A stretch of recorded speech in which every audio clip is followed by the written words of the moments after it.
InsyaAllah malam ni kita akan masuk pada dosa besar yang kedua, ya, pada muka surat yang kelima, iaitu tajuknya membunuh manusia. Ya, membunuh manusia. Jadi dia termasuk dalam bab jinayat ni, dalam hukum jinayat dalam Islam. Firman Allah Subhanahu wa taala, A'udzu billahi minasyaitonir rajim. Wa may yaqtul mu'minan muta'ammidan fajazā'uhu jahannam khālidan fīhā wa ghadiba Allahu 'alaihi wa la'anahu wa 'adda lahu 'adzaban 'azīmā. Artinya, sesiapa yang membunuh seorang mukmin dengan sengaja,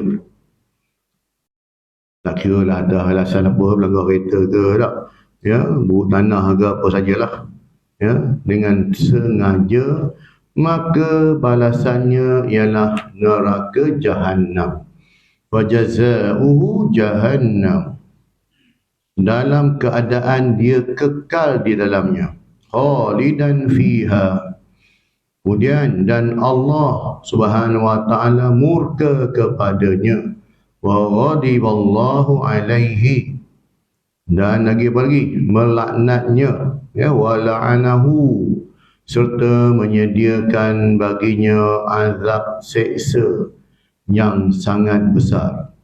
Wa addalahu azaban azima, nak beritahu bahawasanya besarnya, ya, hukum bagi orang yang membunuh dengan sengaja. Muta'ammidan tu sengaja, ya. Sebab apa? Sebab jiwa, nyawa manusia tu berharga. Dia bukan macam nyawa haiwan tak. Habis haiwan pun berharga juga. Nah, lembu ke bau, kalau mati pun mikir juga. Lah, lembu dia aku dah 5,000 kepala pada kecil tak. Tapinya ada juga yang mana haiwan pada kita macam nyamuk, lalat, tak ada apa pun tak. Tapi manusia ini, dia ni satu kemuliaan. Allah Ta'ala muliakan dia. Jadi bila mana membunuh, perbuatan bunuh manusia itu dosanya besar lah. Ya. Kalau bunuh haiwan pun sama, dengan cara menyeksanya ataupun bunuh tanpa sebab suka-suka saja, nak test napang saja, nak test tengok dia stick apa tak, tanpa tujuan, suka-suka, maka itulah, itu pun berdosa. Tapi tidaklah sampai peringkat taraf seperti membunuh manusia. Firman-Nya lagi, وَالَّذِينَ لَا يَدْعُونَ مَعَ اللَّهِ إِلَٰهًا آخَرَ وَلَا يَقْتُلُونَ النَّفْسَ الَّتِي حَرَّمَ اللَّهُ إِلَّا بِالْحَقِّ وَلَا يَزْنُونَ وَمَنْ يَفْعَلْ ذَلِكَ يَلْقَى أَثَامًا يُضَاعَفْ لَهُ الْعَذَابُ يَوْمَ الْقِيَامَةِ وَيَخْلُدْ فِيهِ مُهَانًا إِلَّا مَنْ تَابَ وَآمَنَ وَعَمِلَ عَمَلًا صَالِحًا فَأُولَئِكَ يُبَدِّلُ اللَّهُ سَيِّئَاتِهِمْ حَسَنَاتٍ وَكَانَ اللَّهُ غَفُورًا رَحِيمًا. Artinya, dan juga mereka yang tidak menyembah sesuatu yang lain bersama Allah, tidak membunuh jiwa yang diharamkan Allah kecuali dengan jalan yang hak, sama ada melalui peperangan ataupun menjalankan hukuman, ya, yang ini kecuali dengan jalan yang hak yang dibenarkan oleh syarak lah, ya. Dan tidak pula berzina. Sesiapa yang melakukan yang demikian, dia akan mendapat balasan dosanya. Azab seksa pada hari kiamat akan digandakan. Ganda dua lah. Walin dapat 10, dapat 20 Itu kalau 10 tu kan. Kalau 100, ganda lagi lah. Ya, kalau orang lain masuk neraka, contoh dah, orang yang lakukan maksiat tu kena pada dia 10 tahun akhirat. Dia ganda dua lah, 20 tahun, ya. Contoh, satu hari di akhirat, 1000 tahun di dunia. Jadi azab seksa pada hari kiamat akan digandakan baginya. Dan dia kekal dalam azab itu dalam keadaan hina. Kecuali orang yang bertaubat. Jadi yang taubat di mana? Di dunia, bukan di akhirat. Akhirat tak ada dah taubat-taubat ni semua. Ya, farji'na na'mal salihan inna muqinun. Ya Allah, kembalikanlah kami ke dunia ya Allah. Kami nak beramal soleh, kami nak beramal soleh sebab apa? Kami dah yakin. Tak ada dah. Ya, ni dunia ni. Sementara umur masih ada, nyawa masih ada lagi ni. Di dunia ni lah, ambillah peluang bertaubat. Kecuali orang yang bertaubat, beriman dan beramal soleh. Dia dah taubat. Kan? Jadi bila dah taubat tu, buktikanlah keimanannya. Cara nak buktikan keimanan dengan beramal soleh. Itu baru betul nampak taubat yang diterima. Ya, dia tak jadilah taubat saja dah, tapi tak ada beriman, tak ada beramal soleh. Maka mereka itulah golongan yang digantikan kesalahan dengan kebaikan oleh Allah. Yang mana dia buat dosa di dunia, bila dia bertaubat pada Allah Ta'ala, ya, dengan sungguh-sungguh taubat, yang saya sebut, selalu kita sebut 4 syarat taubat tersebut, ya, makanya Allah Ta'ala akan gantikan kesalahannya itu dengan kebaikan. Dan Allah Maha Pengampun lagi Maha Mengasihani. Suratul Furqan, ya, surah yang ke-25 ayat 68 hingga 70. Lagi firman Allah lagi dalam suratul Maidah, ya, man qatala nafsan bighairi nafsin aw fasadin fil ard faka'annama qatala an-nasa jami'a. Sesiapa yang membunuh seorang manusia tanpa alasan, ya, tanpa alasan, tadi muta'ammidan dengan sengaja, yang membolehkan membunuh orang itu atau kerana melakukan kerosakan di muka bumi, maka seolah-olah dia telah membunuh manusia seluruhnya. Ya, Al-Maidah ayat yang ke-32.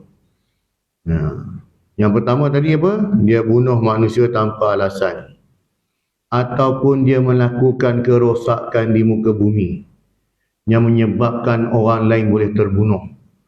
Ya, diberi ke dia amanah untuk membina bangunan, ya, makanya dengan kos yang tinggi itu, dan juga akibat perbuatan rasuahnya itu, barang-barang yang sepatut digunakan dengan kualiti grade A dia tukar jadi grade, ya, C tambah lah, C plus ataupun B plus lah, kurang lah. Benda tu boleh tahan, sepatutnya boleh tahan lah lebih pada 50 tahun ke berapa tahun, cuma 10 tahun je boleh pakai. Tak.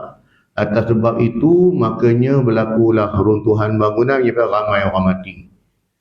Ya, saya tak tahu ini cerita 10 tahun lalu. Ya, bila dicek tengok punca dia daripada kualiti barangan yang tidak mencapai standard lah. Jadi tanggung lah. Ataupun dia merosakkan alam ini kan, menyebabkan kemudaratan pada orang lain. Banjir dah habis rumah orang kampung semua kan, kena bawa dengan arus banjir dah, ya, menyebabkan kematian dan sebagainya dah. Jadi puncanya orang cari orang yang mula lah. Ya, maksudnya membunuh itu bukanlah, ya, hanya membunuh tembak dengan senapang ataupun kita tikam dia dah. Apa saja bentuk kematian yang disengajakan. Ya, memanglah dia buat contoh, kalau dia tebang hutan ataupun dia buat benda-benda yang merosakkan alam ni, memanglah dia tak ada niat membunuh pun tak. Sebab dipikirkan keuntungan. Tetapinya akibat dari situ dia pun tahu, ni bawah ni orang kampung main bawah ni. Boleh menyebabkan ni, kalau buat begini akan menyebabkan kesan dan akibat. Ya, maka seolah-olah dia telah membunuh manusia seluruhnya.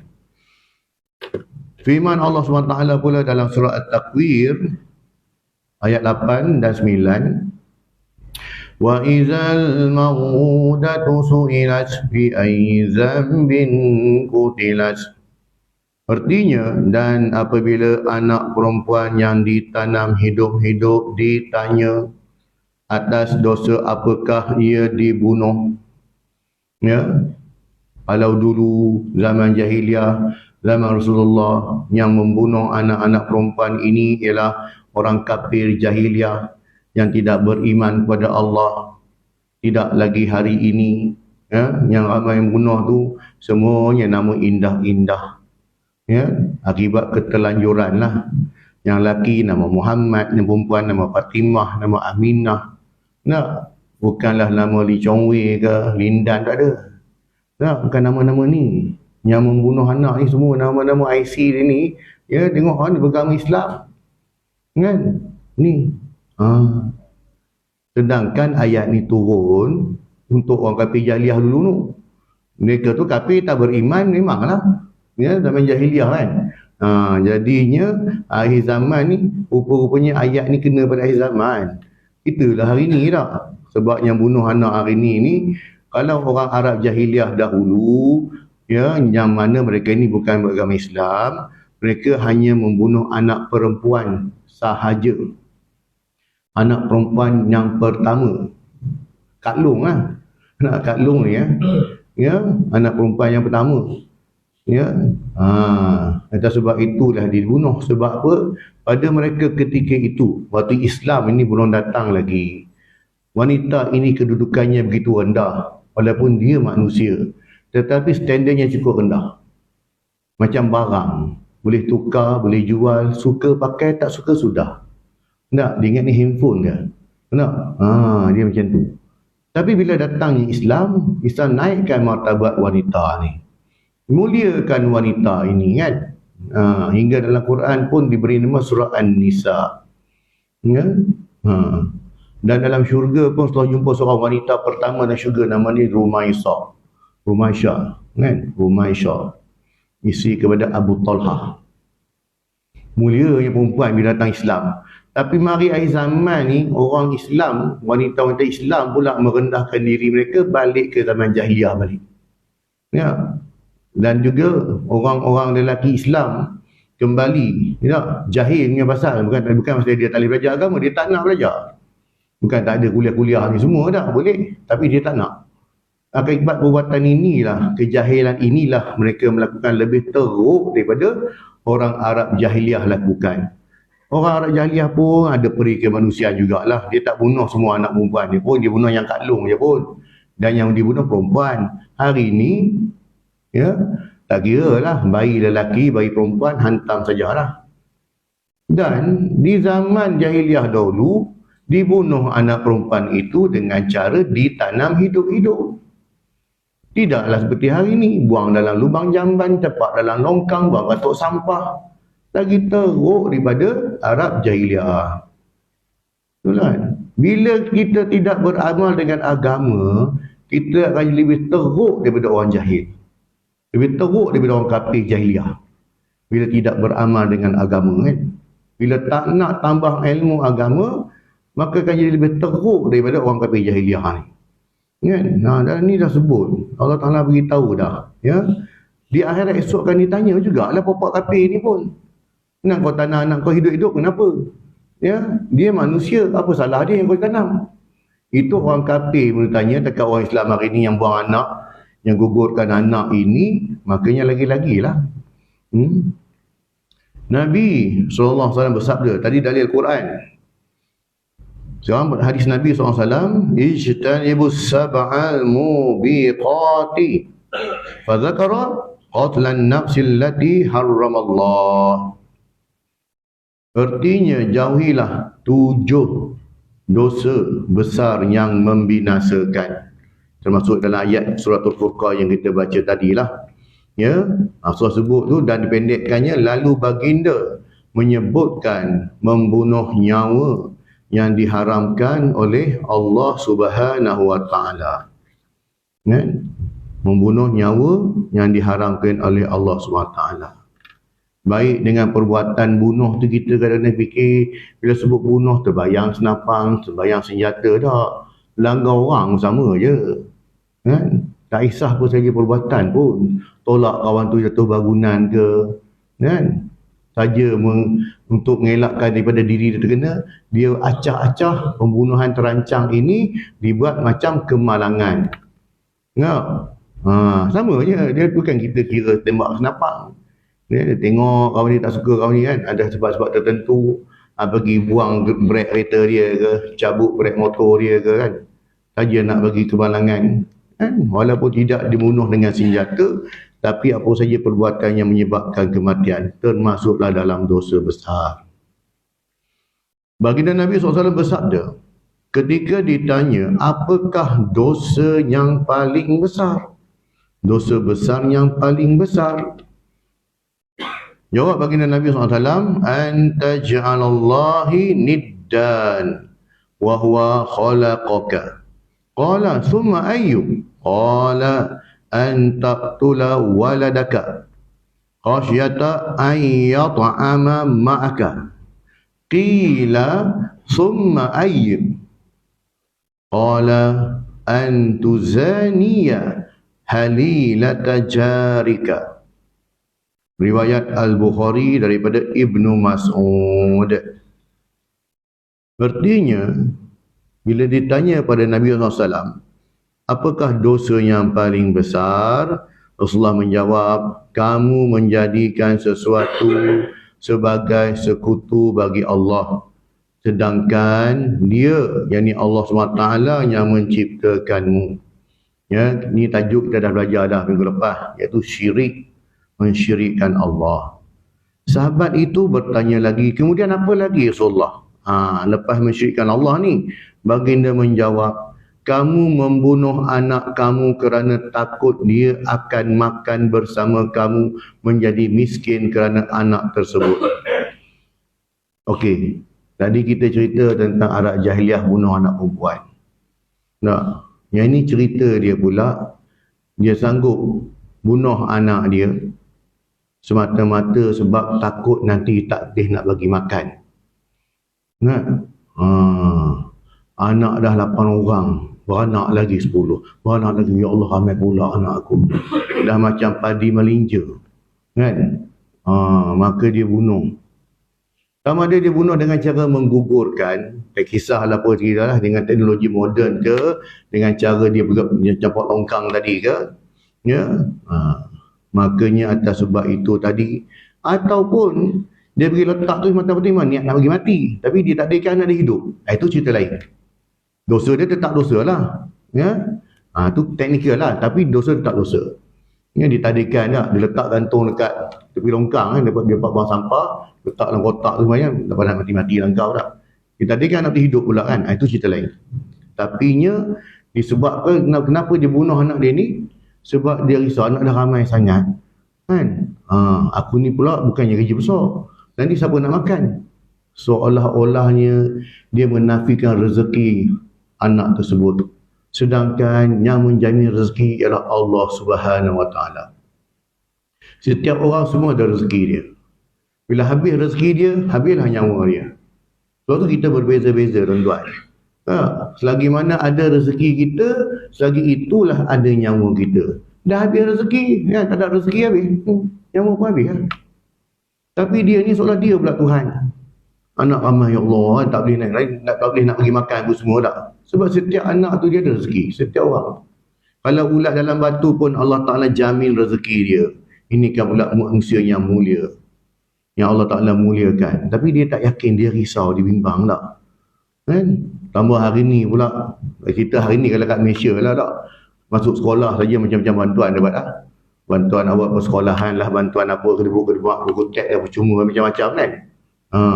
Tak yakin juga, ya. Ni. Jadinya kamu membunuh anak kamu kerana takut dia akan makan bersama kamu. Kan? Dulu beras beli 10 kilo boleh tak tahan dalam dekat-dekat sebulan. Ni dah bertambah-tambah anak ni kan. Ya, sebulan dekat 2 ni lah. Dekat 20 kilo dah habis. Anak pula makin besar kan. Risau dia, ya Allah, anak buka makan pula tu kan. Olah-olah rezeki tu dia tak yakin pula. Ya. Kenapa dia tak yakin? Sebab dia tak yakin dengan keberkatan rezeki. Ya. Kenapa tak yakin dengan keberkatan rezeki? Sebab dia sendiri pun tak mau dekat diri dengan Allah Ta'ala. Kemudian ditanya lagi. Baginda ditanya lagi apa lagi? Selepas orang ni dia mensyirikkan Allah, dia bunuh anak dia, apa lagi dosa besar ini? Ya, dosa yang paling besar ialah Nabi bersabda, kamu berzina dengan isteri jiranmu. Ya, jadinya perbuatan zina ni berlaku begini. Makanya ya tetap dimasuk dalam golongan dosa-dosa besar yang paling besar. Hadis riwayat Bukhari daripada Ibnu Mas'ud.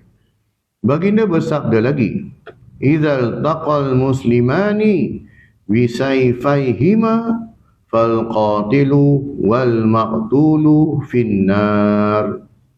Qila ya Rasulullah, hadza lil qatili fama balul maqtul?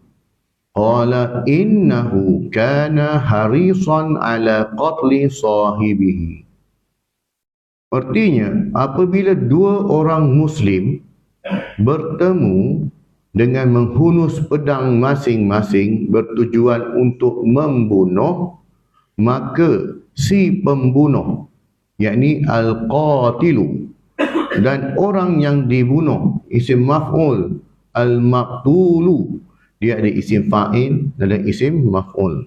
Ya. Orang yang membunuh dan orang yang dibunuh, finnar, dua-dua ni masuk neraka. Ya, orang yang bunuh pun masuk neraka, orang yang dibunuh pun masuk neraka. Jadi ada orang bertanya kepada baginda, wahai Rasulullah, neraka ini memang untuk si pembunuh, tetapi apa keadaan orang yang dibunuh? Ya, apabila dia pun masuk neraka juga. Kan? Kalau orang yang membunuh masuk neraka, padan pun sebab dia membunuh. Tapi apa pasal pula orang yang dibunuh pun masuk neraka? Baginda menjawab, sesungguhnya dia, yakni orang yang dibunuh, sangat berkeinginan untuk membunuh kawannya itu. Ya, sebab apa yang si bunuh, yang dibunuh juga masuk neraka? Sebab dia tak ada engkau rezeki tak baiklah, maka engkau pun dibunuh. Tak? Tetapi kalau engkau ada peluang nak bunuh dia, engkau pun bunuh dia. Tapi dah rezeki engkau tak baik, engkau salah step. Tak? Makanya engkau dah terbunuh. Tapi kalau engkau ni ada peluang nak bunuh dia, makanya confirm kau akan bunuh dia. Betul tak? Jadinya dua-dua dah masuk neraka. Ya, hadis riwayat Bukhari dan Muslim daripada Abu Bakrah. Baginda bersabda lagi, la yazalul mar'u fi fushatin min dinihi ma lam yatadab wa ma lam yatanadda bidami haramin. Artinya, seseorang itu masih berada dalam lingkungan agamanya selagi tidak menumpahkan darah yang haram baginya, membunuh seseorang tanpa hak. Tadi riwayat Hakim daripada Ibnu Umar. Ya, orang yang ada agama, orang yang ada iman, dia tidak akan membunuh jiwa ya Muslim yang lain tanpa sebab. Ya, dia sebut tanpa sebab ni tuan, bukan tanpa sebab macam mana. Kadang-kadang orang tu dia membunuh ni, dia sebut tanpa sebab, pertamanya ni beritahu dalam keadaan perang ataupun polis dengan penjenayah. Kan? Takkan penjenayah kata, polis takkan nak tembak saya pula, saya orang Islam pun, saya Muhammad ni. Takkan tuan nak tembak saya, nak bunuh saya pula kan? Dia tak kira macam tu. Kan? Itu tak termasuk lah. Ataupun orang yang menjalani hukuman gantung. Dadah, kan? Lebih pada 500 gram dan sebagainya lah yang menyebabkan dia ni dihukum gantung. Walaupun dia seorang Muslim, itu tak termasuk. Yang termasuk ni sebab dendam, geram kat kawan ni, kan? Dengan sebab dendam tu macam-macam lah. Kadang-kadang sebab jawatan, kadang-kadang sebab harta, kan? Kadang-kadang sebab engkau dapat, aku tak dapat. Jadi atas sebab faktor-faktor inilah menyebabkan berlaku. Jadi ini termasuk pembunuhan yang sengaja. Cara bunuh dia tak kira. Sama ada dibunuh cerancang dengan cara kemalangan ke, ditimpakan benda berat atas kepala, itu tak termasuk, itu tak kisahlah. Yang penting kawan ni mati dengan niat orang ni nak bunuh dia. Ya? Yang mana jiwa ini tidak layak untuk dihukum bunuh. Contoh macam itulah. Contoh kata kawan ni naik pangkat tinggi sikit pada dia, dia geram. Aku ni selagi dia tak mati, lagi itulah aku duduk tepek kat jawatan ni. Jadi bagaimana cara dia? Kena bagi dia mati. Kalau dia mati baru aku dapat naik. Kan? Maka atas sebab tu itulah macam-macam. Jadinya yang tak termasuk tadi ketika macam dalam kes jenayah, ya, dalam kes menjalankan hukuman ataupun dalam kes peperangan, ya. Baginda Nabi SAW bersabda lagi, la tarji'u ba'di kufaran yadribu ba'dukum riqaba ba'di. Artinya, janganlah kamu kembali menjadi kafir selepas kewafatanku dengan saling berbunuhan di antara kamu. Jadi riwayat Al-Bukhari dan Muslim daripada Jarir dan juga Ibnu Umar, ya. Allah Rasulullah dah nasihatkan, dah wasiatkan, jangan jadi kafir balik, ya, selepas kewafatan Nabi bila mana saling berbunuhan di antara kamu. Ya. Bagaimana isu keadaan pembunuhan di zaman sahabat, berlaku perang Jamal dan sebagainya tak? Bagaimana keadaan demikian? So kita kena tengok, adakah sahabat juga termasuk dalam neraka? Tidak. Sebab para sahabat mereka mempertahankan agama. Jadi bila mereka mempertahankan agama, orang yang menyerang mereka yang salah. Itu saya kata tak? Bila berlakunya pembunuhan Sayyidina Osman, maka muncullah firqah-firqah ni lah. Dan Khawarijnya, Syiahnya, itu dua firqah yang besar pada zaman tu. Kan? Jadi puak-puak ni lah, mereka ini bukan kafir Islam, tapi mereka bunuh sahabat. Takkan sahabat pun dikira sebagai orang yang neraka? Tak masuk lah. Sebab sahabat mempertahankan agama, sahabat mempertahankan sunnah Nabi. Yang salah kan engkau, puak-puak yang salah faham tentang agama. Yang satu kumpulan sebab dia ada isu politik, Syiah ni, kan? Dia asal pada politik kan?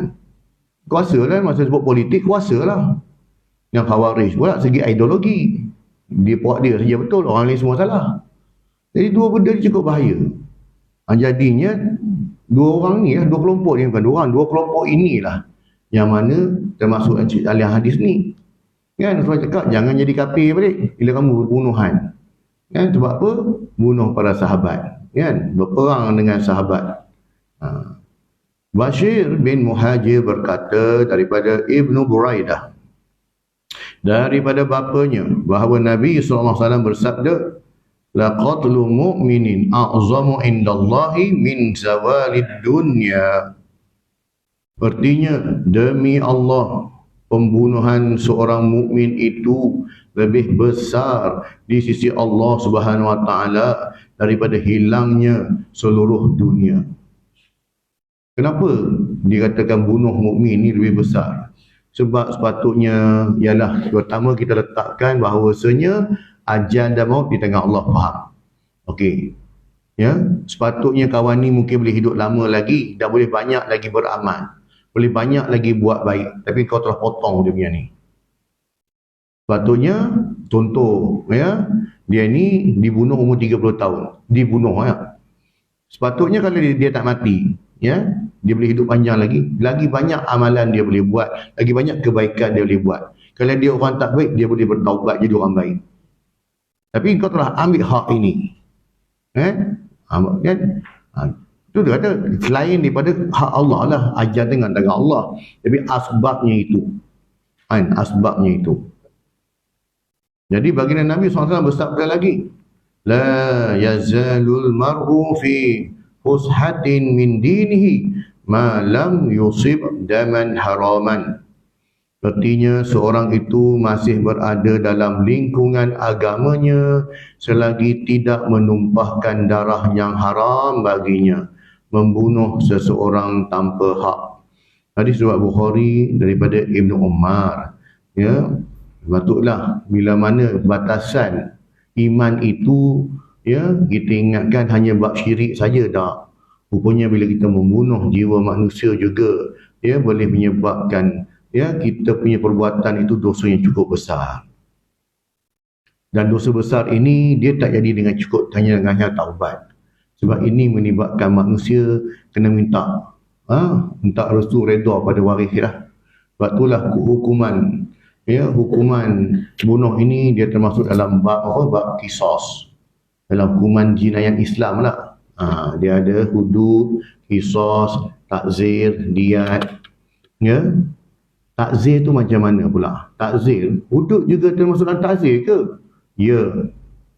Sekiranya sepatutnya dia ni hukuman hudud, tetapi disebabkan ada technical problem yang mana tidak mencapai piawaian, maka dijatuhkan masuk bawah takzir. Kan? Ini kena panggil pakar undang-undang cerita. Cara cerita secara umum je. Ya. Kadang-kadang dia sebut, apa pasal kes zina, kes qazaf boleh masuk bawah takzir pula ni? Ya. Sebab teknikal. Kalau dalam Islam mesti 4 orang saksi pula yang adil yang ni. Tapi bila tak cukup syarat ini, dia jatuh pada takzir. Tetap kena. Kadang-kadang takzir ini hukumannya lebih berat daripada hudud sendiri. Kadang-kadang lah, tengok pada hukuman. Ya.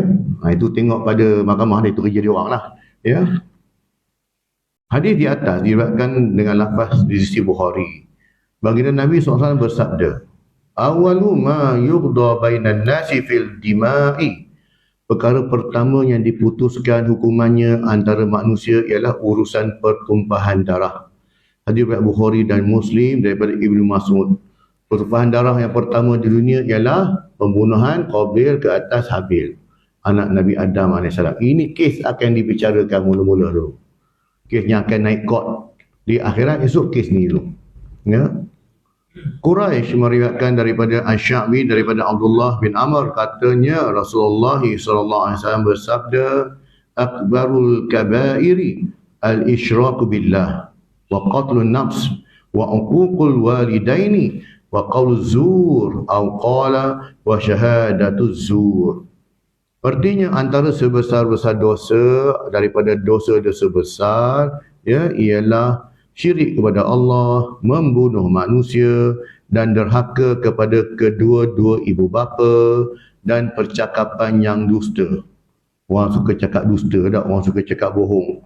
Ya, ataupun baginda bersabda, dan penyaksian palsu. Hadis riwayat Bukhari daripada Anas bin Malik. Maksudnya dosa besar ni juga ialah suka bercakap bohong. Bercakap bohong yang memudaratkan orang. Kan? Kemudian diriwayatkan daripada Humaid bin Hilal, katanya Bishr bin Asim memberitahu kami, Uqbah bin Malik memberitahu kami daripada Nabi SAW. Baginda bersabda, "Innallaha aba alayya man qatala mu'minan qalaha salasan." Sesungguhnya Allah enggan menerima permohonanku supaya diberi keampunan kepada sesiapa yang membunuh seorang mukmin. Beliau, ini Uqbah berkata, baginda mengucapkannya sebanyak 3 kali. Ya, Rasulullah minta kepada Allah Ta'ala supaya diberi keampunan bagi orang yang membunuh orang mukmin tadi, yang kes yang bunuh dengan sengaja tadi. Rasulullah minta ampun tak? 3 kali Rasulullah minta, Allah tak boleh. Ya. Hadis ini diriwayatkan melalui para perawi yang menepati syarat, ya, Imam Muslim. Nabi bersabda lagi, "Ma min nafsin tuqtalu zulman illa kana ala ibni Adam al-awwalin kiflun min damiha li'annahu awwalu man sannal qatla."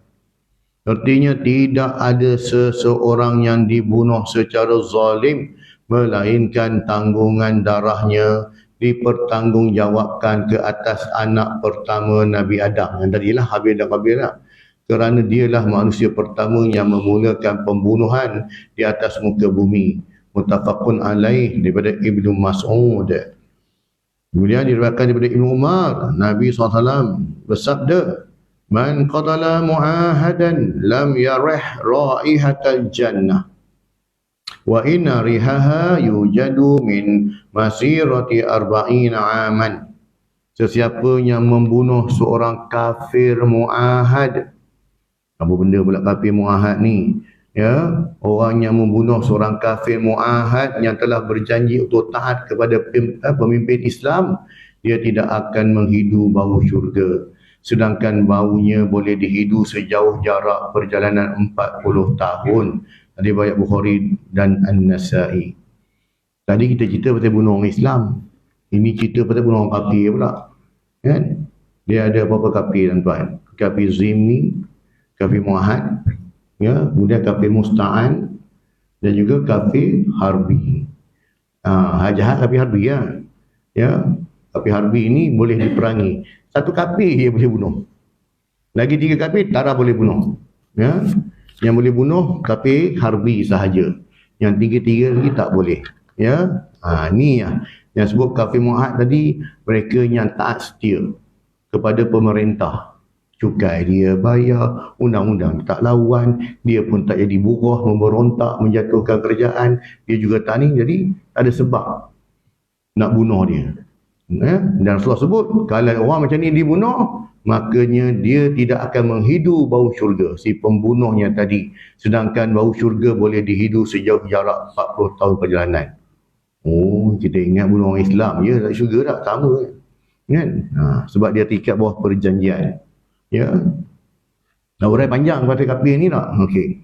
Diriwayatkan daripada Abu Hurairah, daripada Nabi SAW baginda bersabda, ala man qatala nafsan muahadatan laha zimmatullah wa zimmatu rasulih faqad akhfara zimmatullah wa la yurah raihatal jannah wa inna rihaha la yujadu min masirati 70 kharifan.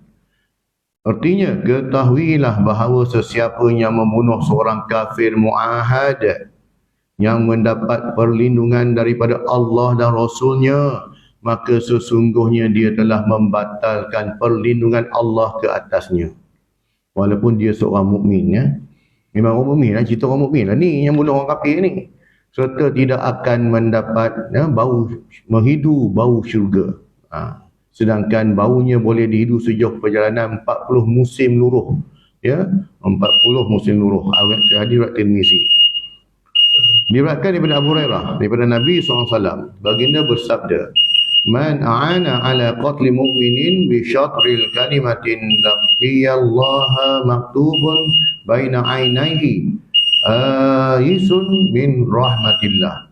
Sesiapa yang membantu untuk membunuh seorang mukmin walaupun dengan separuh daripada perkataan, maka dia akan bertemu Allah pada hari kiamat dalam keadaan tertulis di antara kedua-dua belah matanya dahinya. Orang yang berputus asa daripada rahmat Allah. Dia tak bunuh, tapi dia tukang bakar. Bunuh dia, kalau aku bunuh dia lah. Dia tukang bakar ya, kan? Kawan tu pun bunuh, ya. Sebab kawan tu bunuh, makanya kau sekali dapatlah habuan persubahan, kan? Jadinya sama je. Orang bunuh dengan tukang sorak, tukang sokong pun macam itulah jugalah. Diriwayatkan oleh Imam Ahmad dan Ibnu Majah, ya, namun dari segi sanad ada kritikan pada sanadnya. Diriwayatkan daripada Muawiyah, katanya, aku telah mendengar Rasulullah SAW bersabda, kullu dzambin asallahu ay yaghfirahu illa ar-rajulu yamutu kafiran awir rajulu yaqtulu mu'minan muta'ammidan.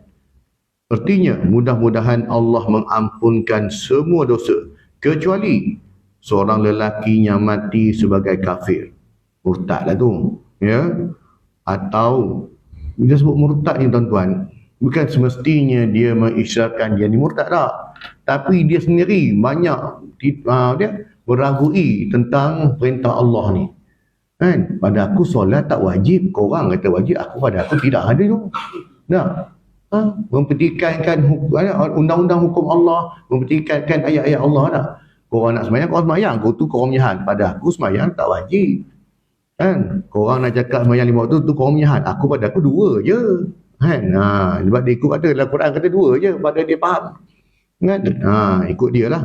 Jadinya tak semestinya dia mengatakan bahawasanya dia ni keluar pada Islam.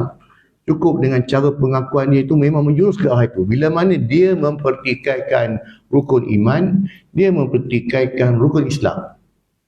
Habis ya? Kan? Zakat tu korang wajib, aku tak bayar zakat. Kan? Pada aku mana ada rukun zakat ni semua ni cukai ni, kata tak. Aku tak nak bayar. Okay.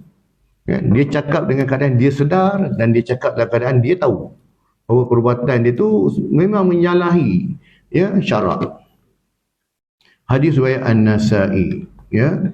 Jadi ya, alhamdulillah kita selesailah mengupas tentang tajuk yang kedua ini tentang hukuman membunuh. InsyaAllah ya, pada kuliah akan datang kita akan masuk pada dosa besar yang ketiga, iaitu sihir, dukunkan orang, tak bomohkan orang ni. Sebenarnya tajuk ni kan. Sungguhnya apa yang baik itu pada Allah SWT. Segala kelemahan dan kurangan saya mohon ampun dan maaf daripada kelemahan diri saya sendiri. Semoga Allah Ta'ala kurniakan kefahaman dan juga kekuatan kepada kita, insya-Allah. A'udzubillahi minasyaitonir rajim. Bismillahirrahmanirrahim. Alhamdulillahirabbil alamin wassalatu wassalamu ala sayyidina Muhammadin wa ala alihi wa sahbihi ajmain. Allahumma rabbana zidna ilma warzuqna fahma wa amalan maqbula. Allahumma ja'al hadza jam'an marhuma wa tafarruqana min ba'dihi tafarruqan ma'suma. Allahumma rabbana atina fid dunya hasanatan wa fil akhirati hasanatan wa qina azabannar. Wa sallallahu ala sayyidina Muhammadin wa ala alihi wa sahbihi wa baraka wa sallam. Walhamdulillahil alamin. Subhanakallah wa bihamdika asyhadu an la ilaha illa anta astaghfiruka wa atubu ilaik. Assalamualaikum warahmatullahi wabarakatuh.